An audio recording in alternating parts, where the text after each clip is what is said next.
About kay Terence Romeo aka TR7. Umamin si Terence Romeo sa isang naging interview sa kanya na may mga nare-receive siyang mga offers to play overseas. At isa nga ito sa kinoconsider niyang option once na matapos na ang kontrata nito sa paglalaro sa PBA. So plano pala ni Terence Romeo na i-explore yung ganitong opportunity sa PBA bago siya mag-decide kung maglalaro siya abroad. So sa nangyaring ang interview kay TR7, bagamat may mga natatanggap itong offer overseas, pero wala nga muna siyang binanggit kung saan. Dahil para kay Terence Romeo, priority niya talaga pa rin ay dito. So gusto niya muna daw mag-try dito sa PBA. So gusto niya kumausap kung merong team dito sa PBA na interesado sa serbisyo niya at kung magkakasundo. So kung titingnan naman natin si Terence Romeo, pwede pa talaga ito eh. Hindi tayo magtataka o di tayo nagtataka kung may mga offers itong natatanggap overseas dahil alam naman natin ang kalidad ng laro niya. Bagamat nagkaroon nga ng injury nung mga nagdaan, pero ito unti-unti naman siyang bumabangon at ibinabalik niya yung dati niyang original na kondisyon at laro niya. So sa ngayon, 33-year-old pa lamang itong si Terence Romeo na kung saan ito'y 3-time PBA scoring champion at nananatiling confident in his ability to compete. Sa mga hindi nga po nakakaalam nakapaglaro itong si Terence Romeo sa 4 na kupunan dito sa PBA. So grabe nga rin pong experience ang bit-bit na to. Gaya ng paglalaro niya din dati sa team ng Global Port, TNT, San Miguel, at ngayon dito sa Terra Firma. So bukod dyan, former Gilas Pilipinas national team player na to. Kaya naman, abangan natin kung sinong team na makakakuha kay TR7 oras na ito'y mag-expire na ang kontrata. At dito tayo patungkol sa viral dunker player na ito sa larong pambansa na si Andre Ugadan. So batay sa nabasa nating balita, inamin ni Coach LA na talented talaga itong batang sikat ngayon na si Andre Ugadan dahil sa explosive performance na ginawa niya sa palarong pambansa. Nasambit rin ni Coach LA na tututukan daw nila ito at isasama sa pool ng Batang Gilas kung talagang ito ay makikitaan pa ng malaking potensyal. So kung ganun, mapalad ang athletic na batang ito dahil napansin na siya ng Batang Gilas head coach na si Coach LA Tenorio. Pero syempre, ito ang talagang gustong makita ni Coach LA. Ayon sa isang pahayagan ni Coach LA sa Spin Credit po. Honestly, he's very athletic. Pero kailangan nating makita yung but he's very much welcome. Kung talagang okay, ipapatawag namin. So yun. So isa na lang ang dapat gawin nitong si Andre Ugadan. Ang ipakita kila Coach LA Tenorio na hindi lang siya pangdakdakan. Kumbaga, ready siya or niyampakita yung full potential niya as a basketball player with iba pang skills bukod sa pagdunk. Speaking of Arvin Tolentino, matatandaan namang kamakailan lang ay may balitang nag-expire na ang kontrata ni Arvin sa Northport Batangpier. So noon nga yung April 30. So di umano'y hindi na raw ito pumayag sa automatic extend para sa kanyang mother team dito sa PBA. So matatandaang dito sa PBA Philippine Cup nga napabalita ng kaya hindi raw ito naglalaro noon sa Northport ay dahil sa iniinda nitong hip injury. Pero sa ngayon mukhang road to recovery na talaga ang injury na to. Dahil balita ay iiwanan nito ang PBA maging ang Northport para kumabilang bansa para sa liga sa ibang bansa maglaro sa lugar ng South Korea. So batay sa report, pumirma na di umano si Arvin Tolentino sa liga sa KBL para sa team ng SK Knights na kung sa ay kinumpirma yon ng mismong SK Knights team matapos nga po etong mag-post sa kanilang IG na kung sa ay winelcome ito at kinongratulate pa ng team na ito. So sa mga hindi nakakaalam ang pinalitan dito ni Arvin Tolentino ay ang isa din nating kababayan na si Juan Gomez Del Llano. So batay sa nakalap nating impormasyon, binili na raw ng team ng SK Knights ang kabuuan 1 year pa sa kanila ni JGDL So ibig sabihin, may 1 year pa pala sa kanilang kontrata itong si Juan Gomez Del Llano.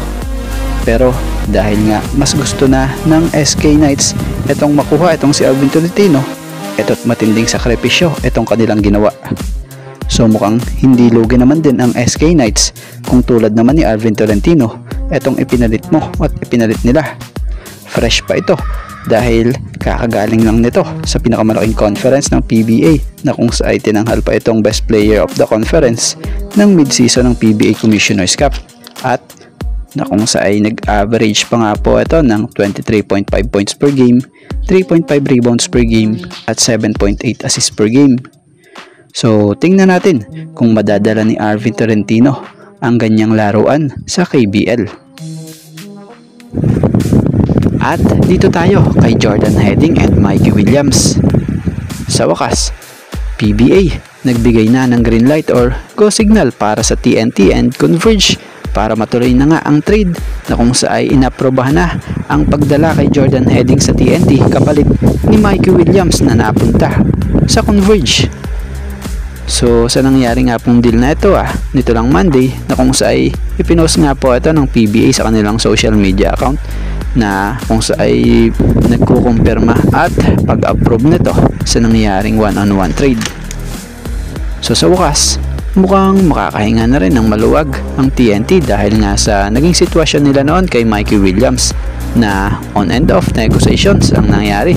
Pero ngayon, mukhang wala nang mangyayaring ganon dahil si Heading ang magmamay-ari na ng dating posisyon nito or spot sa TNT. So magandang pagkakataon sana ito sa TNT yung pagkakadating ni Jordan Heading sa TNT dahil need talaga nila ngayon ng guard lalo't injured ang mga pangunahing gwardiya ng team na ito na sila Jason Castro at Reynan Batak. So inaasahan sanang magiging magandang addition si Heading para sa pagpapatuloy para sa pagtulong sa target ng TNT na Grand Slam. Kaya lang batay sa report, si Jordan Heading hindi pa rin nakakalaro this conference due to a back injury. At ang matindi pa rito hindi pa sure kung makapaglalaro na ba ito ngayong conference. At sa Converge naman, yung nakuha nila sa one-on-one trade na si Mikey Williams, abangan na lang natin kung maiiba na ba ng Converge ang ihip ng hangin para sa kanilang pagpapapirma dito kay Mikey Williams. At dito tayo kay Nards Pinto. Marahil marami ang hindi nakakapansin dito kay Nards Pinto sa hustle game na ginagawa nito. Every gagamitin siya ni Coach Tim Cone. So ang sabi nga ng iba, kulang daw sa go-to guy ang Ginebra. Pero kung titingnan mo naman ang lineup ng Ginebra, nandyan sila Stephen Holt, RJ Barrientos, na kung saan pwede rin itong si Jamie Malonzo. Kaso, more on perimeter na ang ginagawa sa kanila nila Stephen Holt So alam nyo ba yung kulang sa Ginebra? Base na napansin natin na parang hindi napapansin ng Ginebra yung pagiging pesky defender na kaya talagang magpahirap sa guards ng kalaban gaya ni Nards Pinto. So itong si Nards Pinto isa sa player ng Ginebra. Nung huling nag-champion nga po ang Ginebra, ito'y gamit na gamit pa at effective. At nang may madagdag nga po na mas mga kilalang pangalan, masyadong umasa ang team ngayon sa talent ng team na kung sa ay hindi na masyado na pagpapapansin ang gaya ni Nards Pinto maging itong si Aljon Mariano. So kung makikita nyo lang yung Nards Pinto kahit na ang tagal-tagal na niyang hindi na paggagamit sa Ginebra, pero nitong latest na game nila kontra Magnolia, nabigyan siya ng kaunting minuto pero impact agad ang binigay niya dahil sa hustle niya na kung sa liit niya ngang ito kaya niyang sumabay sa mga mas malalaki pa sa kanya. Ang matindi pa dyan hindi lang isang beses niya ginawa ang pakipagsabayan sa loob sa game ng ito So ito yung hindi masyadong napapansin sa tingin natin sa Ginebra, yung tulad ng mga ganitong role player. Kumbaga, ipasok mo't hindi yung tulad nila, hindi nababago ang laro nila. Consistent ba? So yun, ano opinion nyo rito? At dito tayo kay Dwight Ramos, Ben Adamos pala, na kung saay napagkamalan pa nga ni RJ Barrientos na si Dwight, etong si Adamos. So isa sa mga good news dito ay talagang pataas na ng pataas ang kumpiyansa nitong si Ben Adamos, na kung saan nagmimistulan nga siyang talaga ng magiging backup sa Hinebra nitong si Japet Aguilar sa center position. Kapansin-pansin nga din yung pagiging offensive minded nito pag nagagamit talaga ng Hinebra, lalo na nitong si Coach Tim pag binibigyan ng go signal bukod sa depensang nilalatag nito. So si Ben Adamos sa mga hindi familiar dito, ito yung isang 6'7" big man na may pagka-Vic Manuel ang laro or galawan. Pwede siya maaasahan sa ilalim at pwede rin siya sa ibabaw. Masipag at ang kagandahan sa laro niya, compatible nga po sa sistema na pinapatakbo nitong si Coach Tim. So isa na lang talaga ang kulang, yung mas mahaba pang playing time.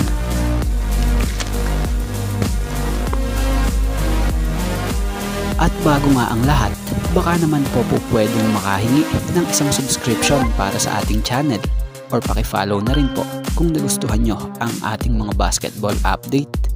At kung ito na may makakabigat para sa inyo, kahit isang like and share na lamang po. Maraming salamat po.